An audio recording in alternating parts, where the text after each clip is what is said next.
प्रेम से बोलिए विष्णु भगवान की जय। आज हम सुनेंगे वैशाख मास में छत्र दान करने से हेमंतकांत का उद्धार कैसे हुआ। तो ध्यान पूर्वक इस अध्याय को अवश्य सुने। आज हम सुनेंगे वैशाख माह अध्याय 20, जिसे आप ध्यान पूर्वक अंत तक जरूर सुने और वीडियो को लाइक करें, शेयर करें, कमेंट में विष्णु भगवान की जय अवश्य लिखें। तो चलिए शुरू करते हैं आज की कथा। नारद जी कहते हैं, एक समय विदेह राज जनक के घर दोपहर के समय श्रुतदेव नाम से विख्यात एक श्रेष्ठ मुनि पधारे, जो वेदों के ज्ञाता थे। उन्हें देखकर राजा बड़ी उल्लास के साथ उठकर खड़े हो गए और मधु पर्क आदि सामग्रियों से उनकी विधि पूर्वक पूजा करके राजा ने उनके चरणोदक को अपने मस्तक पर धारण किया। इस प्रकार स्वागत सत्कार के पश्चात जब वे आसन पर विराजमान हुए, तब विदेह राज के प्रश्न के अनुसार वैशाख मास के महात्म्य का वर्णन करते हुए वे इस प्रकार बोले। श्रुतदेव ने कहा, राजन, जो लोग वैशाख मास में धूप से संतप्त होने वाले महात्मा पुरुषों के ऊपर छाता लगाते हैं, उन्हें अनंत पुण्य की प्राप्ति होती है। इस विषय में एक प्राचीन इतिहास का उदाहरण दिया करते हैं। पहले वंग देश के हेमकांत नाम से विख्यात एक राजा हो गए। वे कुशकेतु के पुत्र, परम बुद्धिमान और शास्त्रधारियों में श्रेष्ठ थे। एक दिन वे शिकार खेलने में आसक्त होकर एक गहन वन में जा घुसे।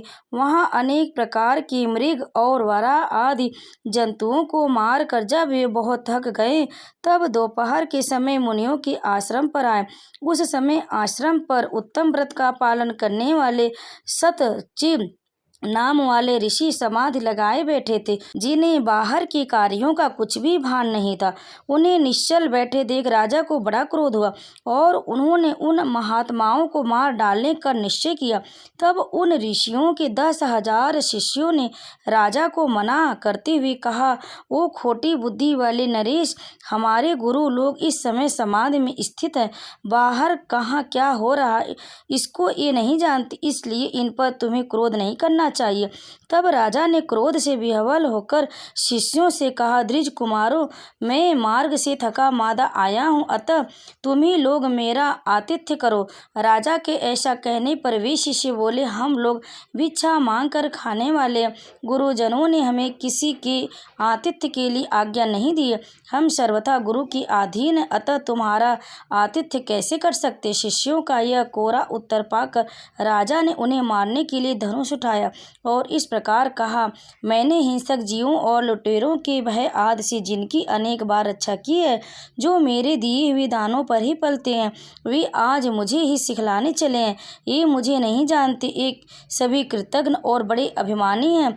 इन आतताइयों को मार डालने पर ही मुझे कोई दोष नहीं लगेगा। ऐसा कहकर वे कुपित हो धनुष से बाढ़ छोड़ने लगे। बेचारे शिष्य आश्रम छोड़कर भय से भाग चले। भागने पर भी हेमकांत ने उनका पीछा किया और 300 शिष्यों को मार गिराया। शिष्यों के भाग जाने पर आश्रम में जो कुछ सामग्री थी उसे राजा के पापात्मा सैनिकों ने लूट लिया।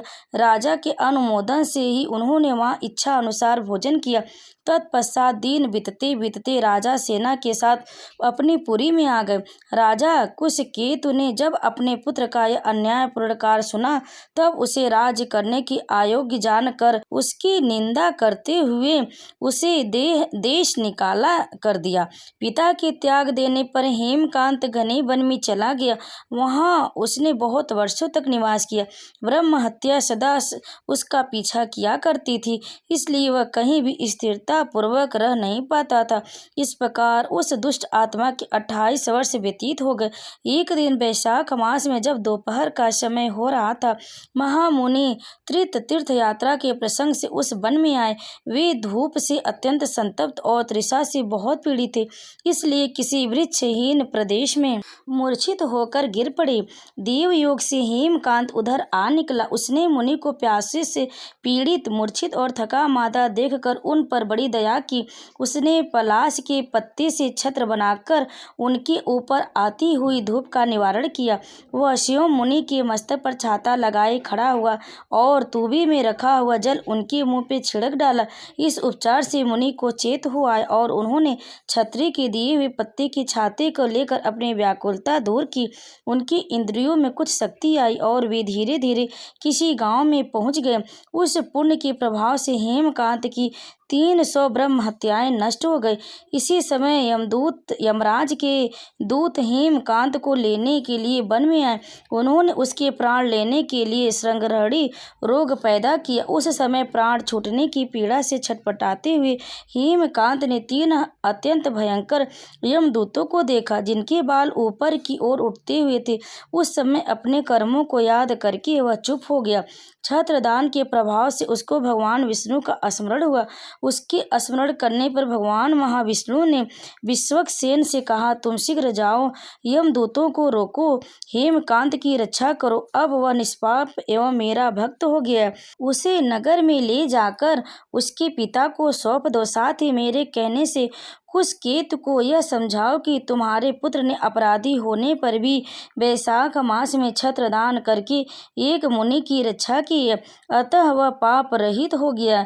इस पुण्य की प्रभाव से वह मन और इंद्रियों को अपने वश में रखने वाला, दीर्घायु, शूरता और उदारता आदि गुणों से युक्त तथा तुम्हारे समान गुणवान हो गया। इसलिए अपने इस महाबली पुत्र को तुम राज्य का भार संभालने के लिए नियुक्त करो। भगवान विष्णु ने तुम्हें ऐसी ही आज्ञा दी। इस प्रकार राजा को आदेश देकर हेमकांत को उसके अधीन करके लौटाओ। भगवान विष्णु का यह आदेश पाकर महाबली विश्वक्सेन ने हेमकांत के पास आकर यमदूतों को रोका और अपने कल्याणमय हाथों से उसके सब अंगों में स्पर्श किया। भगवत भक्त के स्पर्श से हेमकांत की सारी व्याधि क्षण भर में दूर हो गई।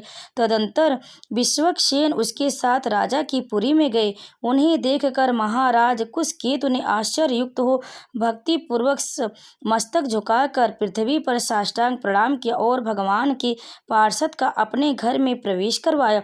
वहां नाना प्रकार के स्रोतों से उनकी स्तुति की तथा वैभव से उनका पूजन किया। तत्पश्चात महाबली विश्वक्सेन ने अत्यंत प्रसन्न होकर राजा को हेमकांत के विषय में भगवान विष्णु ने जो संदेश दिया था वह सब कह सुनाया।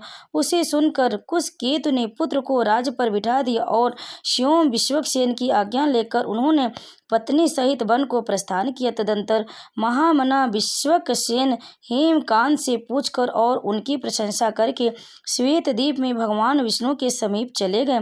तब से राजा हेमकांत वैशाख मास में बताए हुए भगवान की प्रसन्नता को बढ़ाने वाले शुभ धर्मों का प्रतिवर्ष पालन करने लगे।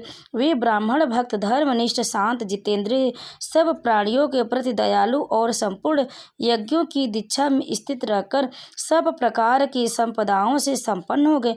उन्होंने पुत्र, पौत्र आदि के साथ समस्त भोगों का उपभोग करके भगवान विष्णु का लोक प्राप्त किया।